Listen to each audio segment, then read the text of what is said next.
Hoje eu vou começar só dando uma ligeira explicação do porquê nós estamos falando sobre a vacuidade num espaço aberto que depois fica no YouTube. Porque a vacuidade é um assunto bastante difícil, bastante... Inclusive, raramente se tem oportunidade de falar sobre isso. Mas eu considero que as condições para dar esses ensinamentos, de alguma maneira, foram preenchidas.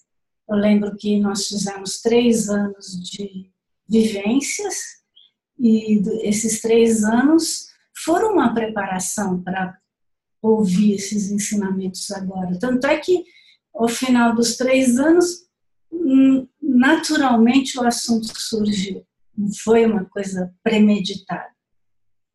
A segunda condição que deve ser preenchida para dar esse tipo de ensinamentos é ser solicitado. Então, eu fui solicitada pela Ana Tomás para dar esses ensinamentos. Então, preencheu uma segunda condição. E a terceira condição, eu acho que o próprio Dalai Lama, ele disse que se os ensinamentos budistas podem beneficiar um grande número de pessoas, que sejam ou não budistas, então eles devem ser dados, eles devem ser divulgados, eles devem ser pesquisados, e ele mesmo financia várias pesquisas em termos do funcionamento do cérebro para mapear o que uma meditação sobre compaixão, como que ela aparece mapeada no cérebro, etc. Então, nesse sentido, nós estamos dando esses ensinamentos. Hoje eu vou dividir em 2 partes que eu vou falar. Primeiro eu vou falar sobre a questão que vai tocar um pouco no paradoxo. Como que a gente sai dos 2 extremos e chega num paradoxo? Eu acho que é uma questão muito importante. E eu vou abordar em particular a questão da singularidade e da pluralidade, que vai nos ajudar, eu acho, a pensar nessa questão, questões como racismo ou como questão de gênero, etc. E depois eu vou falar um pouco mais sobre meditação, porque eu noto que tem pessoas que nunca meditaram e falam, eu meditei sobre a vacuidade, sendo que não tem uma experiência de meditação. Eu vou falar usando um texto de um vietnamita, um monge vietnamita zen budista, que se chama Thich Nhat Hanh, nome difícil de pronunciar. E ele é muito poético, muito bonito, eu acho que vocês vão gostar e vai facilitar talvez a prática de vocês. E no final vou conduzir uma meditação sobre a quietude, observar a mente. Então vamos lá? Preparados? Bom. Tudo que existe está livre dos 2 extremos. Ou seja, o que existe está livre da dualidade. O que existe no paradoxo. Está livre dos 2 extremos. Quais são os 2 extremos? Os 2 extremos são o extremo da existência e o extremo da não existência. Eu vou falar disso com um exemplo. Por exemplo, este livro, ele está livre do extremo da existência porque ele não existe por si só. Ele não tem existência inerente em si só, nós já vimos isso, ele depende de várias coisas para existir. Então, ele está livre do extremo da existência porque ele não existe inerentemente, ele não existe por si só. O extremo da existência acha que algo que não existe por si só, existe por si só. Esse livro está livre da não existência porque ele existe convencionalmente. A base para eu imputar livro está correta, existe, a minha mente válida pode dizer isto é um livro, e o livro está sobre a mesa. Então, nesse sentido, ele está livre do extremo da existência e do extremo da não existência. Deu para pegar? Da existência Até acho que sim, da não existência é que... A não existência quer dizer que o livro, embora ele não exista por si só, inerentemente existente, ele existe de alguma maneira porque ele é uma base correta para eu dizer livro. Se eu disser livro, isso não é uma base para eu dizer livro. Mas o livro está correto, é uma base para eu imputar livro. Portanto, ele está livre do extremo da não existência. Ele existe. Não inerentemente, mas ele existe. E ele está livre do extremo da existência porque ele não existe inerentemente. A maioria de nós pende para o extremo da existência. Então nós achamos, se uma coisa existe, quer dizer que ela existe inerentemente. Claro, se o livro existe, eu acho que ele existe por si só, não tenho nada a ver com isso. Não fui eu que escrevi, não fui eu que imprimi. Quando eu saio da sala, ele continua na sala. Quer dizer, eu acho que ele existe por si só.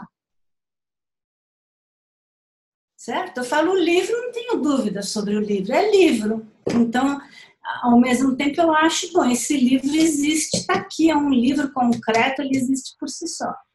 Então, nós pendemos, naturalmente, por causa da nossa ignorância do autoagarramento, nós pendemos para o extremo da existência. Nós achamos que as coisas que nós vemos, que nós sentimos, que nós cheiramos, existem independente de nós, independente de suas partes, independente de qualquer outro fator. Isso quer dizer que nós exageramos o modo como as coisas existem. Nós não nos satisfazemos com o nome livro e falamos livro, ponto. Não, nós achamos que o livro tem uma existência que, na verdade, ele não tem.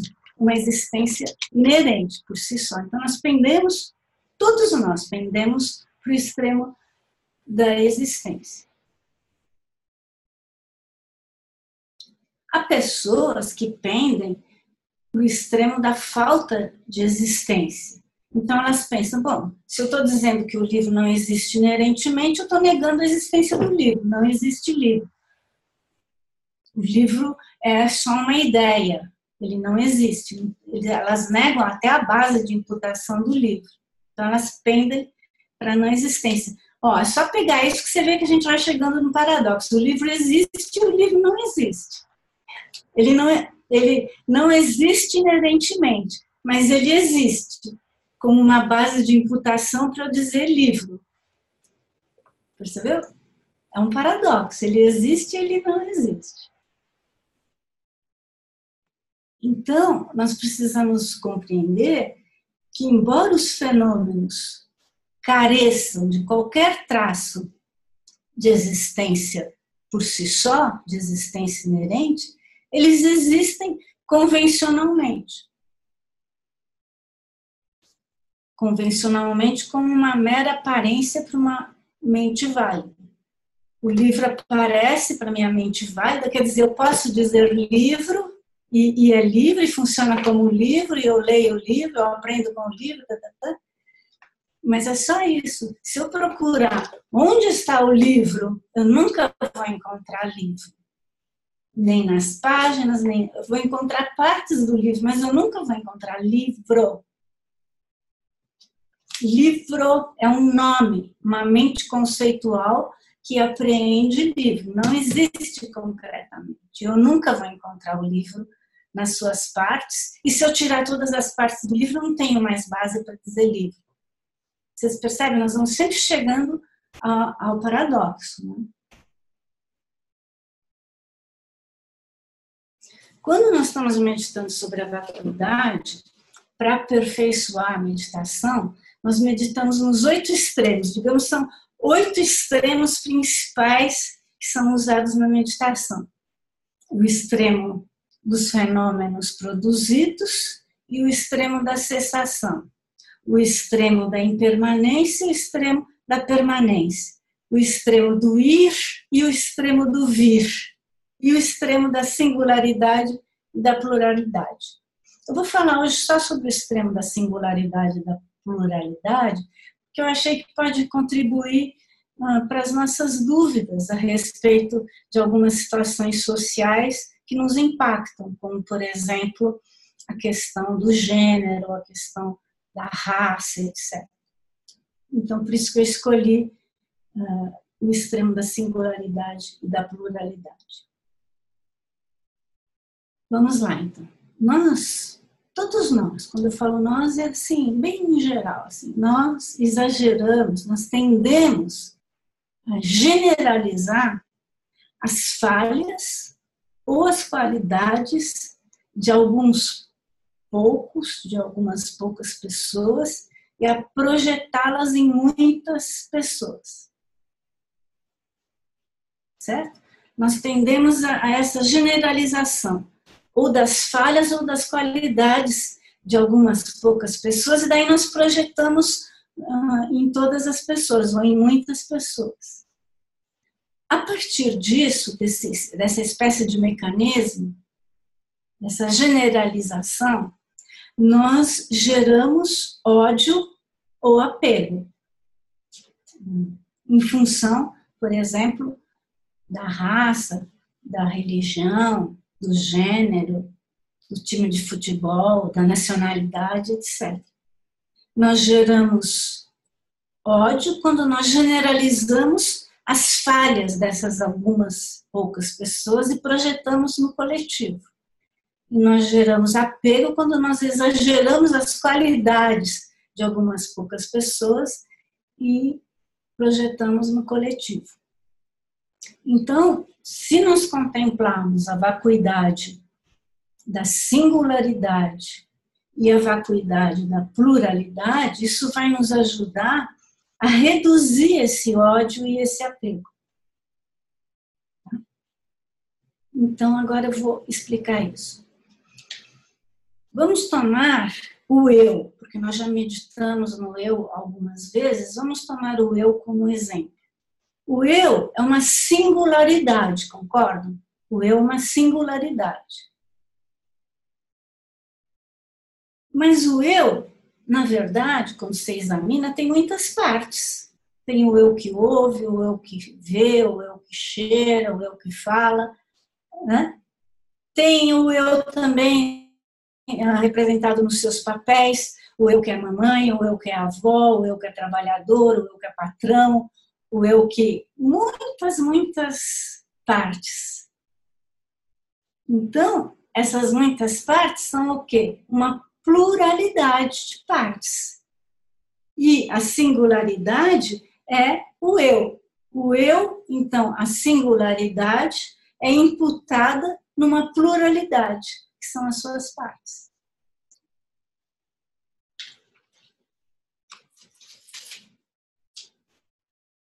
Agora, vamos pegar a pluralidade agora.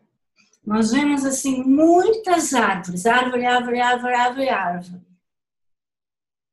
Árvore. Que é, muitas árvores, é uma pluralidade. Não é? Mas se nós focarmos em cada árvore, ou se nós focarmos nessas muitas árvores juntas, nós temos o quê? Uma floresta. A floresta é o quê? É uma singularidade. Se eu foco nas muitas árvores, eu tenho uma pluralidade. Se eu foco na floresta, eu tenho uma singularidade. Em resumo, então, posso dizer que a singularidade não existe do seu próprio lado, porque ela é mera, a singularidade, eu, não existe do seu próprio lado, porque a singularidade é meramente imputada numa pluralidade, que é o quê? São as partes que compõem o eu. A singularidade não existe do seu próprio lado. Ela não é inerentemente existente. Por quê? Porque ela depende de partes. A singularidade é imputada a um conjunto de partes múltiplos, uma pluralidade. Por outro lado, a pluralidade também não existe do seu próprio lado. Ela não é inerentemente existente, porque ela é meramente imputada a uma singularidade, que é o agrupamento das suas partes. O agrupamento de muitas árvores é uma floresta.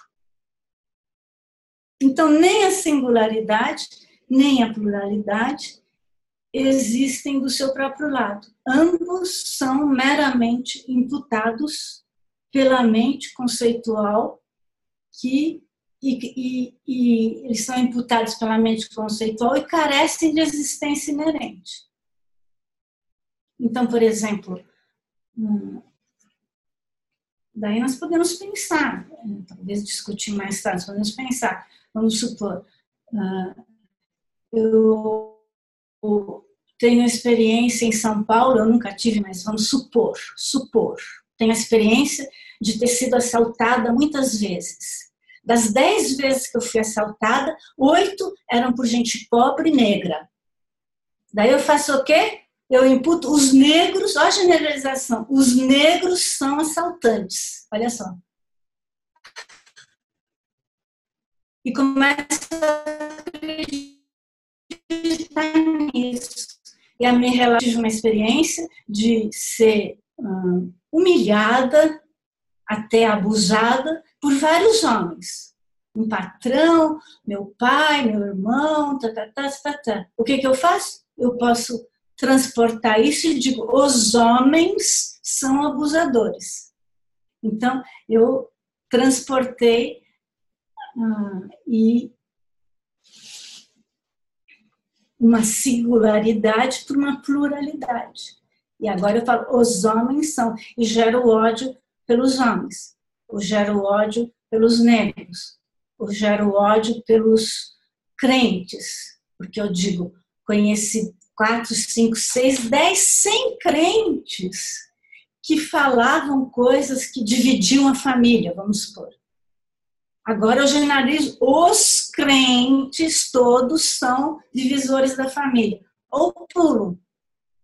E daí eu passo a acreditar que aquilo é daquele jeito e a me relacionar com aquilo daquele jeito.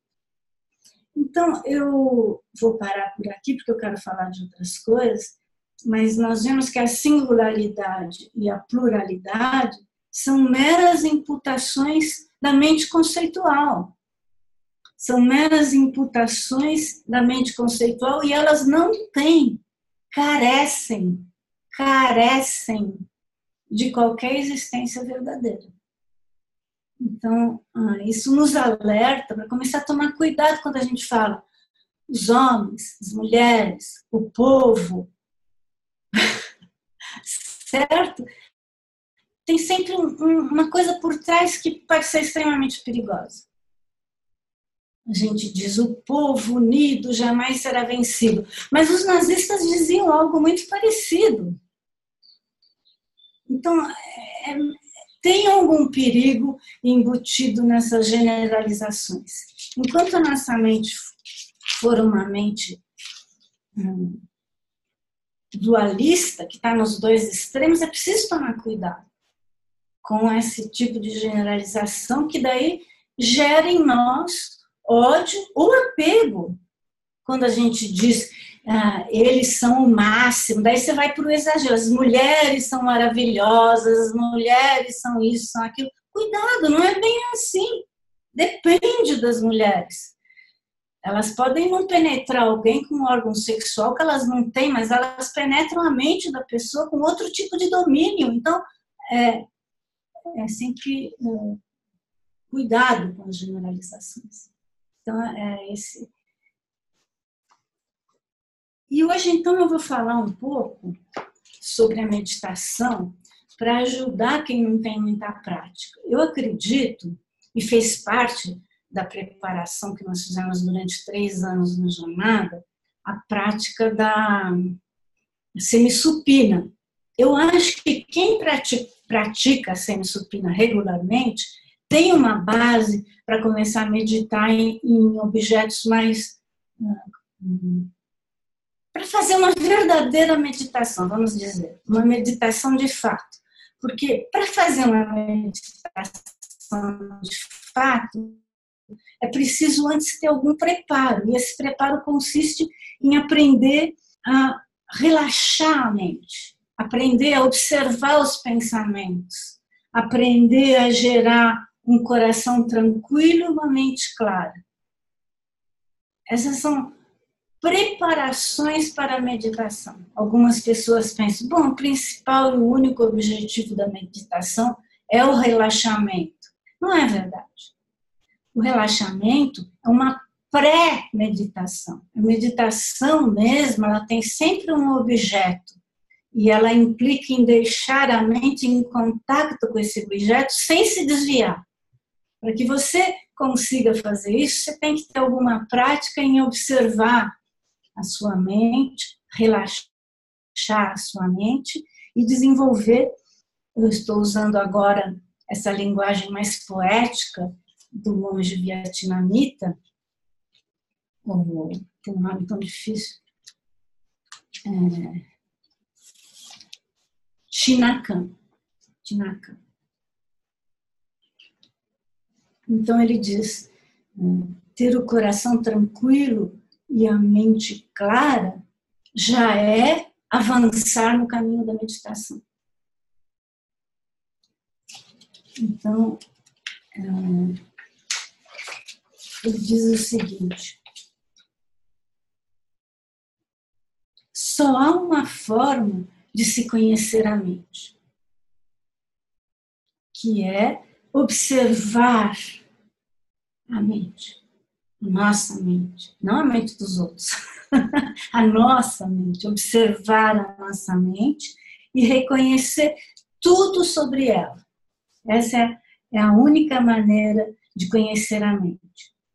E isso deve ser feito não apenas nos 10 ou 15 ou 20 ou meia hora de tempo que nós reservamos todos os dias para meditar. Isso deve ser feito o tempo todo, no dia a dia. Isso é tão precioso, porque senão você começa a meditar assim como se você fosse cumprir uma obrigação moral. Eu me propus a meditar 20 minutos por dia. Aí você medita 20 minutos por dia com o maior esforço, fazendo um sacrifício e depois cumprir minha obrigação, tchau e bênção. E passa o resto do dia completamente distraído, nem lembrando que você tem uma mente.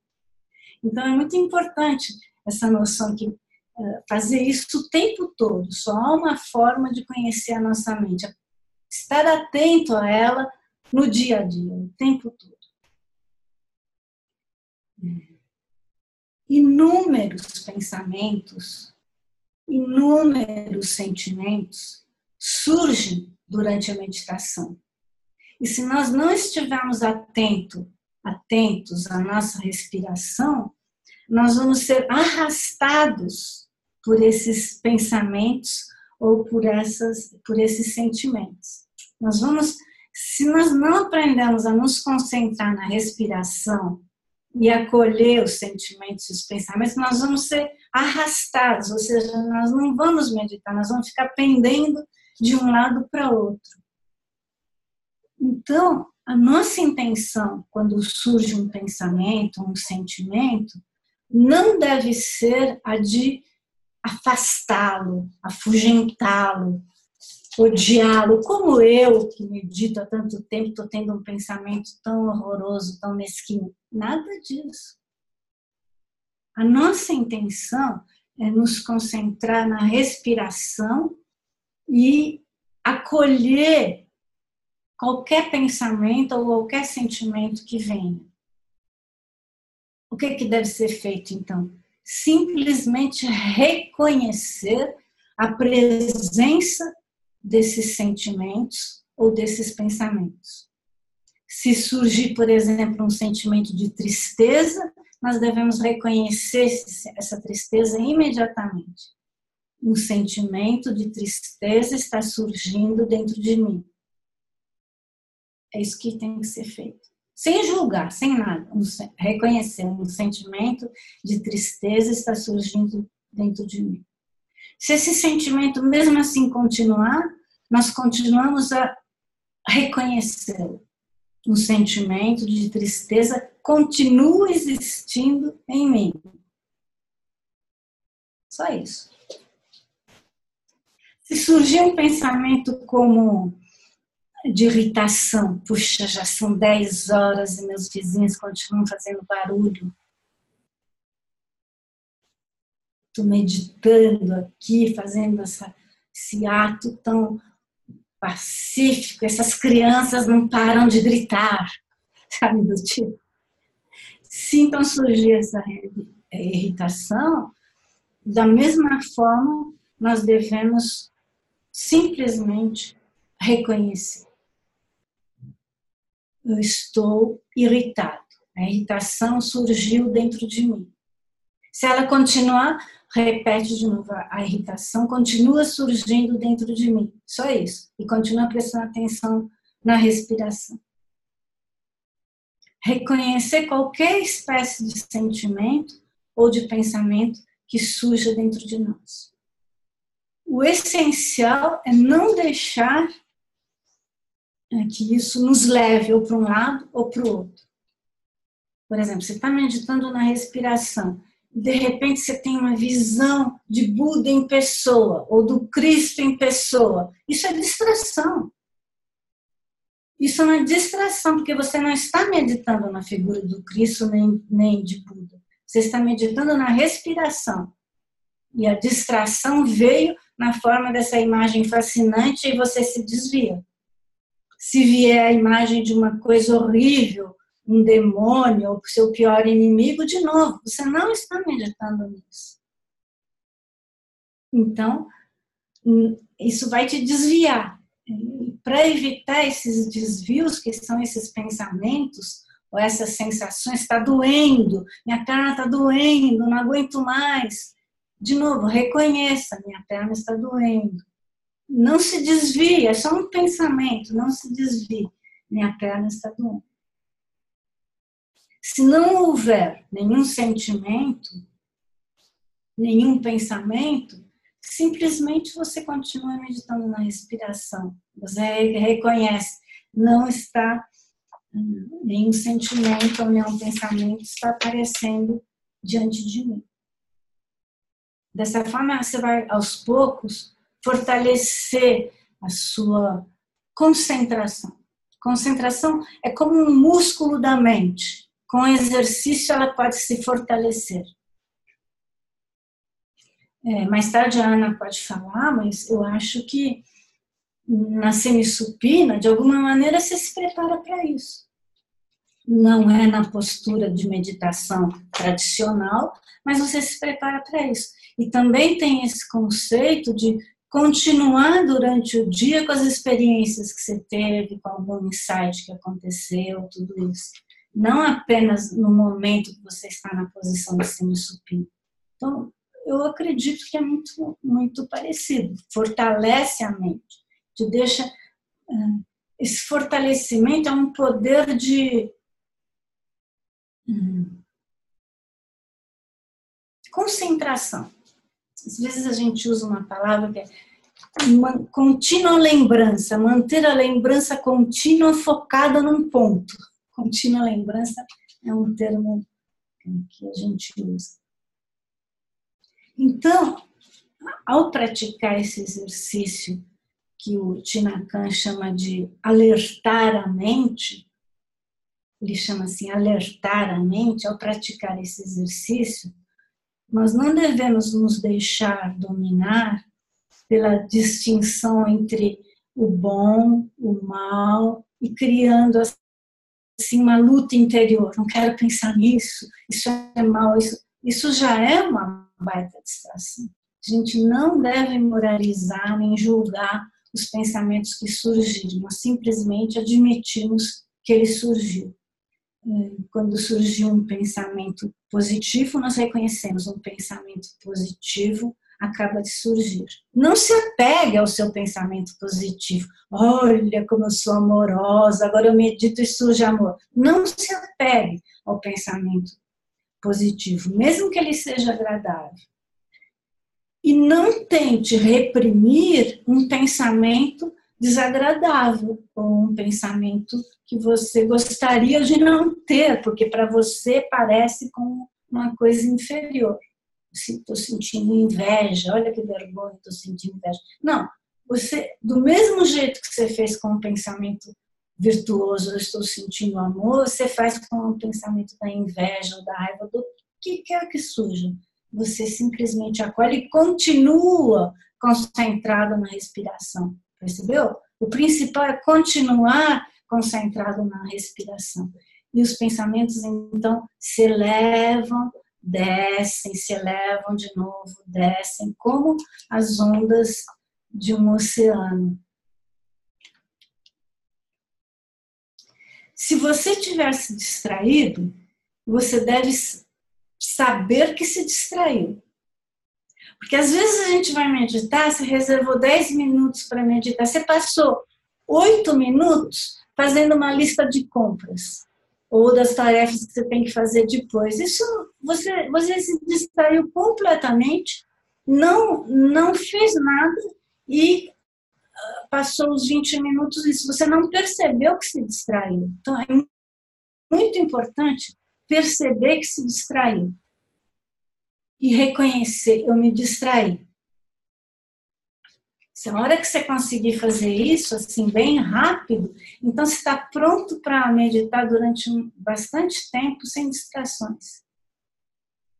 Mas para isso tem que começar aos pouquinhos, entendeu? É melhor fazer uma meditação curta, de 5 minutos, sem se distrair, do que ficar 1 hora pensando, fazendo lista de compras, visitando o supermercado, ou dizendo o que você vai falar para o seu chefe ou para a pessoa que você vai encontrar logo depois. Então, os nossos pensamentos, olha só essa ideia, os nossos pensamentos e os nossos sentimentos somos nós mesmos. Ele quer dizer, é a mente, é a nossa mente. Não há distinção entre os pensamentos e a própria mente.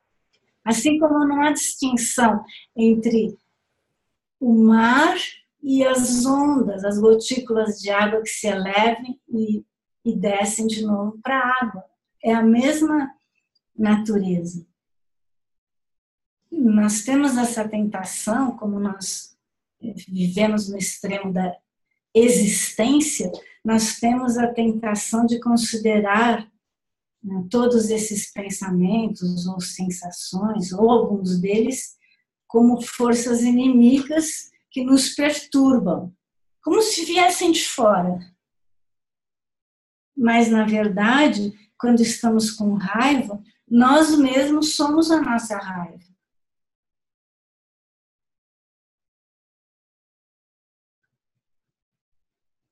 No sentido da mente, não no sentido de que eu sou raiva, no sentido que raiva é uma mente. Mas podemos dizer, eu não quero sentir essa mente, eu não quero ficar com ela, isso é outra coisa. Mas raiva é uma mente, apego desejoso é uma mente, compaixão é uma mente. Não são objetos exteriores dos quais você tem que se livrar, é a própria natureza da mente. Então, se você não seguir nenhuma desses pensamentos, eles naturalmente subsidem, eles naturalmente descem e se fundem de novo na mente, na raiz. Como as ondas, eu posso distinguir a onda e falar, isso é onda, e em cima da onda eu ainda posso dizer, tem espuma. Tem ondulação e tem espuma, mas isso é uma distinção conceitual, percebem? É água, é a própria onda, é o próprio mar se manifestando nessa ondulação. Minha mente pode distinguir onda, espuma, mas é a água. A natureza do mar é a água, a natureza da nossa mente é a mente. E às vezes vem a raiva, às vezes vem o apego, às vezes vem. Então, o importante é nós estarmos conscientes daquilo que nós estamos identificando.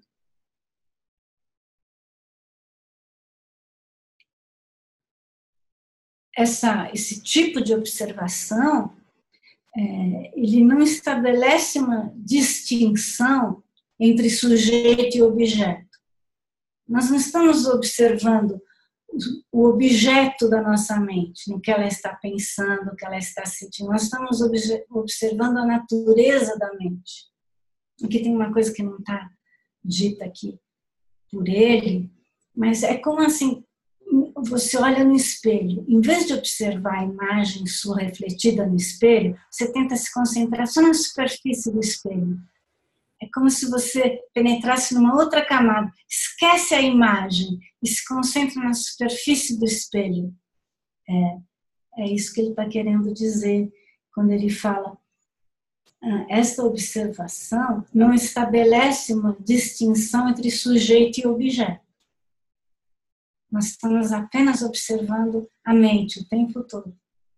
Que ela esteja sentindo raiva, que ela esteja agitada, que ela esteja calma, que ela esteja insatisfeita, que ela esteja... Nós estamos observando a mente. Os sons, olha que bonito, isso também não está direto no texto, mas faz parte. O som, você imediatamente localiza, como nós estamos sempre no extremo da existência, você fala, está lá fora. Mas não, o som é a mente. É ou não é? Buda usa o exemplo. Onde está o som? Está na mão direita? Está na mão esquerda? Está aqui dentro das duas palmas? São uma série de conjuntos de fatores que formam, que produzem o som. A nossa mente também.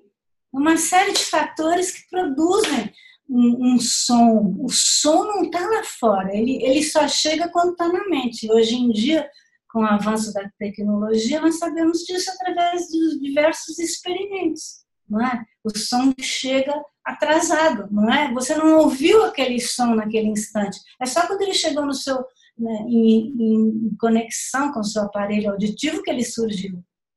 E as estrelas, então, que você vê, elas não existem mais há milhares de anos. Na época de Buda não se sabia disso, mas hoje nós sabemos.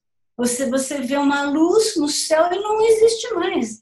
É só a luz que foi emitida há milhares de anos. Então, você só chega a você depois. Ou seja, a sua mente, a sua percepção, a sua consciência visual, a sua consciência auditiva estão em conexão com algo e faz com que você perceba algo. Não existe por si só. Você vê, a gente, de novo, ele não está falando isso, mas a gente quebra o extremo da existência. E a gente chega no paradoxo também. Se eu começo a ouvir sons que ninguém mais está ouvindo, como vozes, é melhor eu consultar um médium. Porque pode ser que sim, pode ser que não, mas pode ser que eu esteja com um distúrbio psiquiátrico. Eu estou ouvindo coisas que não... Então, tem uma conexão entre existiu alguma coisa e existe o som. O som não surge assim, aleatoriamente.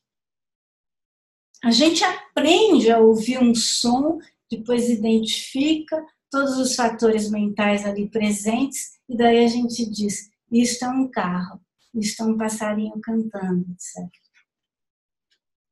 Mentes conceituais. Quando você diz isso é um passarinho cantando, é uma mente conceitual. Ela teve que aprender o que é passarinho, o que é cantar, para poder dar esses nomes. Não é o fenômeno em si.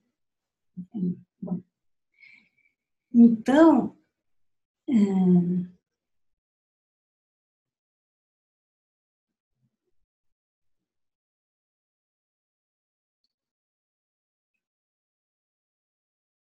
quando nós estamos assim concentrados na respiração e concentrados, digamos, na nossa mente, sem distinguir se é sujeito ou objeto, daí nós estamos experienciando a própria mente.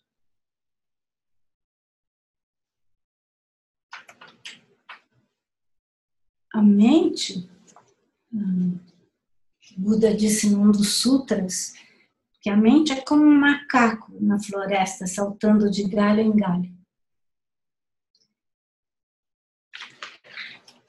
Para não perder o macaco de vista, nos seus rápidos movimentos, nós temos que observá-lo constantemente e nos tornarmos único com o macaco. Isso é a mente contemplando a mente. Ele diz aqui, ele dá uma imagem, ele fala, é como se o objeto e a sua sombra, o objeto não pode se separar da sombra. Então a mente contempla a mente. Os dois são um só. Não tem duas coisas assim. Talvez quem não entenda bem de analogias possa se confundir, pensar, tem um macaco e tem eu tentando segurar o macaco.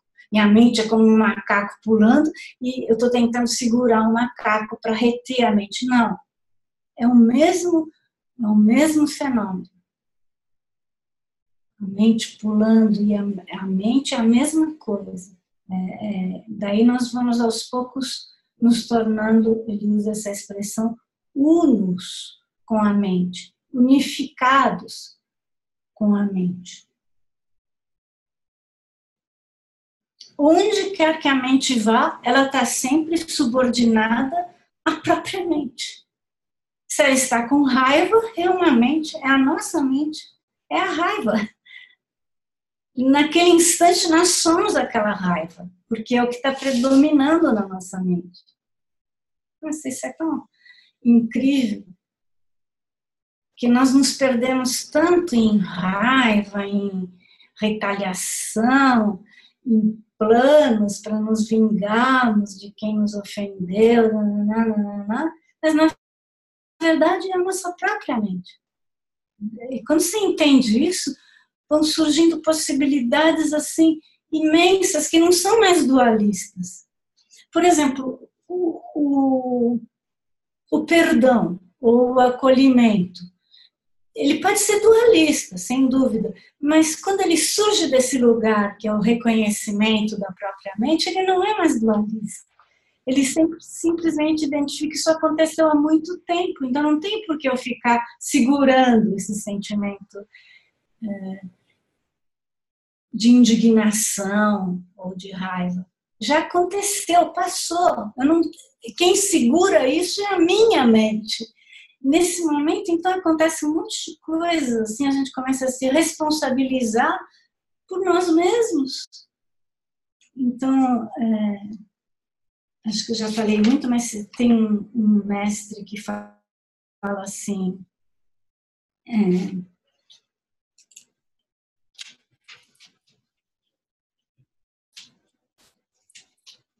a dor é inevitável, mas o sofrimento é uma escolha. É bonita essa frase, né? A dor é inevitável, mas o sofrimento é uma escolha. E quando você leva o sofrimento, então, por mais tempo, muito tempo, às vezes anos e anos, então é realmente uma escolha muito infeliz que você está fazendo. E daí você vira, então, vítima. E isso você pode emendar com aquele assunto interessantíssimo da terça-feira, que é o dominante e o dominando, o poder. A hora que você localiza o poder fora de você, então tudo se justifica porque é aquele poder, é de lá que está emanando todas as desgraças do mundo. Mas esse poder, esse nome poder, de novo, é está sendo projetado uma coisa, projetado numa singularidade, alguma coisa que é múltipla. Porque poder é uma singularidade, mas existem milhares de poderes. E os poderes estão em você também. Você pode ser muito poderosa dentro da sua casa, com seus filhos, por exemplo, você tem o poder de adulto sobre eles. E você não tem poder no seu trabalho, porque você é um funcionário subordinado. Percebe? Mas então o poder está circulando. E a hora que você diz o poder está fora de mim, você fez um bloco e, de novo, você atribuiu uma existência inerente que não existe ao poder. E ao fazer isso, você se eximiu da sua responsabilidade, do seu poder que você exerce com muita maestria. Então, dessa forma, a gente vai vendo, são duas linguagens muito diferentes, essa poética do monge vietnamita e a outra mais técnica que eu falei, mas as duas vão chegar em lugares muito parecidos e muito úteis na nossa vida cotidiana. Então, querem fazer alguma pergunta, esclarecer alguma dúvida, se eu puder esclareço? Senão nós fazemos um pouco de meditação.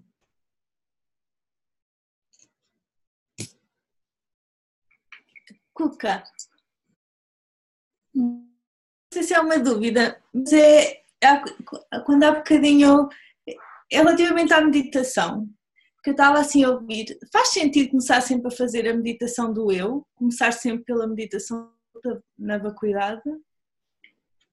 Eu acho que é uma escolha individual. Tem pessoas que gostam muito de meditar no eu, outras preferem meditar no corpo. Em termos da vacuidade, há 3 meditações que causam mais impacto em nós mesmos, que é a meditação na vacuidade do corpo, na vacuidade do eu e na vacuidade da mente. Porque na hora que você tem uma experiência dessas meditações, é um monte de coisas que nos atrapalham normalmente caem por terra, porque é muito impactante. E daí até você pode pensar, mas como que meditar no vazio é impactante? Se é vazio, mas o vazio pode ser muito impactante. Acho que eu já dei o exemplo aqui de você estacionar seu carro na frente da sua casa, de repente você volta 5 minutos, o carro que não tem mais naquele lugar é muito impactante, certo? Então é a mesma coisa, quando você tem uma experiência do vazio do corpo, isso te dá uma sensação de incrível, muito forte. Do vazio do eu, então, é mais forte ainda. Do vazio da mente é mais forte ainda. Então, podem começar por essas, a meditar um pouquinho nessa, para ter chegar ali e depois fazer outras coisas. É porque eu estava a ouvir, estava a sentir, quando nós estamos a fazer a meditação e nos agarramos às nossas ideias ou às nossas sensações, quando estamos na meditação da vacuidade do eu, elas não estão, não é? Sim. Então, eu estou a vacuidade do eu. Não é, pronto. Pode sim, pode ser, porque quando você medita na vacuidade do eu, você vai fazer aquele raciocínio, o eu não é o corpo, o eu não é a mente, o eu não é o conjunto do corpo. Então, inclui a vacuidade do corpo e da mente no eu. Então, se não há eu, não há outro. Então, pode ser sim, muito interessante. Obrigada.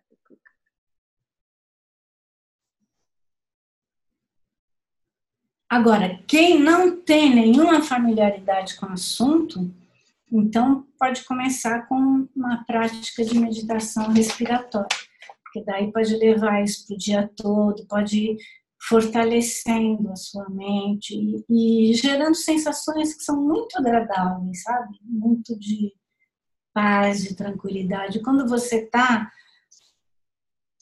com essas sensações, mesmo que você não entenda a vacuidade, a sua reação, a sua dose de tolerância com os outros aumenta, porque você mesmo está tranquilo, em paz.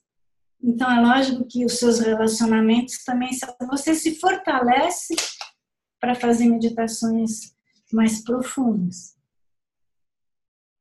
Porque senão elas ficam muito gerais, entendeu? Você vai meditar no amor por todos os seres vivos, na compaixão por todos os seres vivos, inclusive os maus. É fácil meditar na compaixão do boto cor-de-rosa, do coelhinho branco, é fácil, mas vai meditar em compaixão por barata, jacaré, é bem mais difícil. Então, você estando com uma mente, porque quando você se absorve assim, você chega no âmago.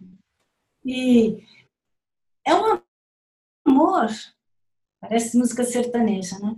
Mas quando você chega lá dentro mesmo, é amor que surge, um tipo de amor que não discrimina, que não prefere ninguém, amor como um sol brilhando para todos, com equanimidade. E isso, mesmo que não seja não é uma meditação na vacuidade, uma meditação na realidade convencional das coisas. O amor nesse estágio, não em outros, mas nesse estágio é uma mente conceitual também. Mas ela já dá um nível de tolerância em relação ao outro. Você percebe quando uma pessoa está muito perturbada, sabe? Você vai comprar uma coisa, ele te trata mal, o lojista. Você poderia responder na mesma frequência, mas você fala, pô, você dá um benefício. Talvez esse cara tenha tido uma péssima notícia, talvez ele tenha desmanchado um casamento hoje. Olha o benefício, porque você está calmo, você está acolhendo, você tem espaço para acolher a malcriação da outra pessoa. E outra, não é ser poliana, desculpe, poliana, não é ser poliana no sentido de bate aqui, eu dou ali, eu sou boazinha, eu sou sempre boazinha, não tem nada a ver com isso. Tem a ver com estar esvaziado de tanto eu, e ter espaço para acolher as confusões dos outros, as dores dos outros. São tantas, não é mesmo? Nossa, são tantas. É isso. Mais alguma pergunta? Vamos então fazer a meditação? Então, você pode fazer essa meditação pela manhã ou antes de dormir. É uma meditação bem simples, porque você vai reservar 15 minutos e vai ficar simplesmente em silêncio. Você não vai fazer nada. Olha que simples. Como quando a gente deita na semi-supina. Nada. Você só vai ficar em silêncio, com a coluna ereta. Você vai se permitir ficar quieto. Comece respirando. Não é preciso buscar nada, não é preciso chegar a lugar algum, não é preciso nenhum esforço mental, basta ficar quieto.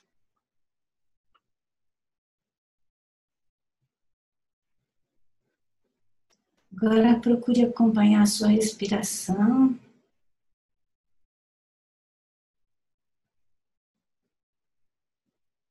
E vai entrando dentro do seu corpo, com a respiração. O ar entra, você vai entrando dentro do seu corpo. Depois o ar sai, o ar entra, o ar sai.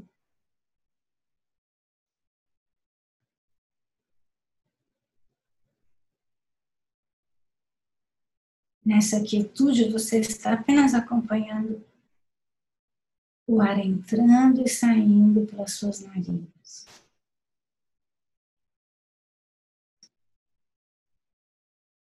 Pensamentos vão surgir. Quando se der conta que eles surgiram, gentilmente retorne à quietude, à sua respiração.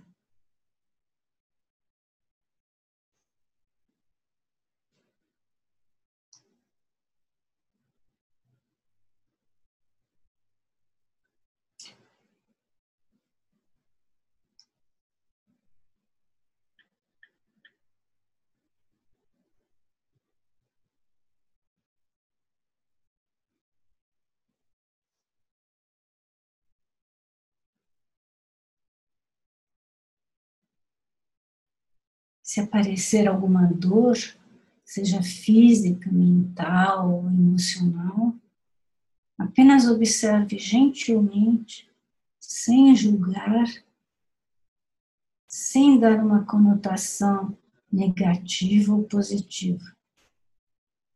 Não tente chegar a lugar algum, apenas fique com a dor. Fique com a dor. com honestidade e interesse. Não julgue. Acolha a dor sem aversão nem apego. Apenas se permita ficar quieto junto com ela.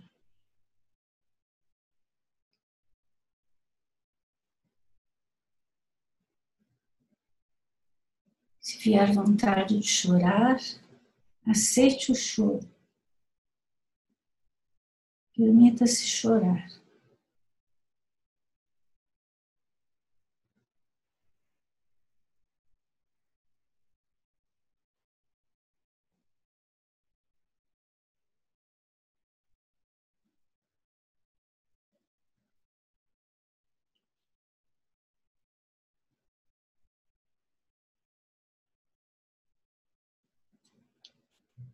Se surgir raiva,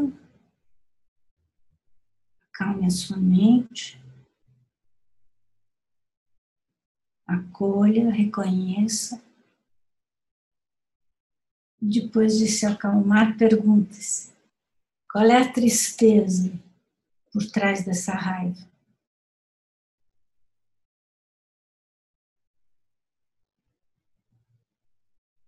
Quando encontrar a tristeza, provavelmente vai descobrir que há uma dor por trás da raiva, a tristeza por trás da tristeza, uma dor.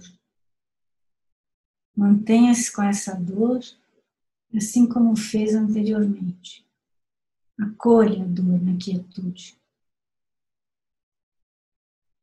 sem expectativas de resolver nada.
Podem relaxar a concentração, abrir os olhos.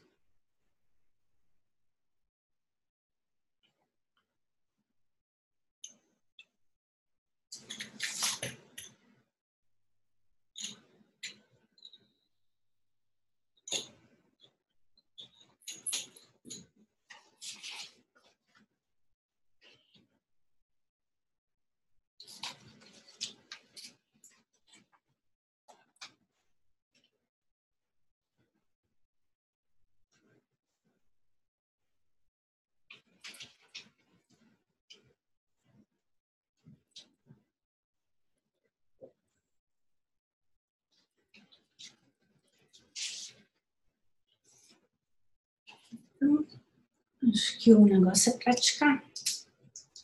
Repetir, repetir muitas e muitas vezes, sem nenhuma expectativa, assim, eu vou me tornar um meditador, vou mudar para as montanhas, nada, só repetir, aí você vai, é como, desculpe a comparação um pouco vulgar, mas é como fazer uma regime, conforme você vai emagrecendo, você vai se animando, quando você vê, você parou de comer açúcar, você vai se sentindo mais saudável, daí você mesmo vai se animando. Então, tem que começar e fazer. Se perder um dia, também não tem importância. Se você parar de comer um dia, você não vai parar de comer todos os dias porque você parou de comer um dia.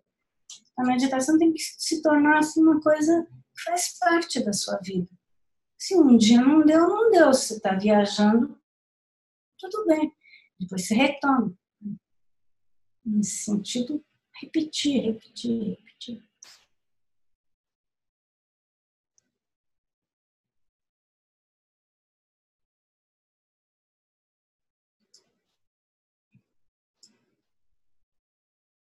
Oi, Lila. Fala. Oi. Obrigada, Cuca. Muito, muito, muito. Então, vamos aí, vamos praticar. E amanhã de manhã, quem tiver disposição, a gente se encontra. Obrigada, Cuca. Obrigada, Joana, Danilo, Luana, Leandra. Um beijo. Até amanhã.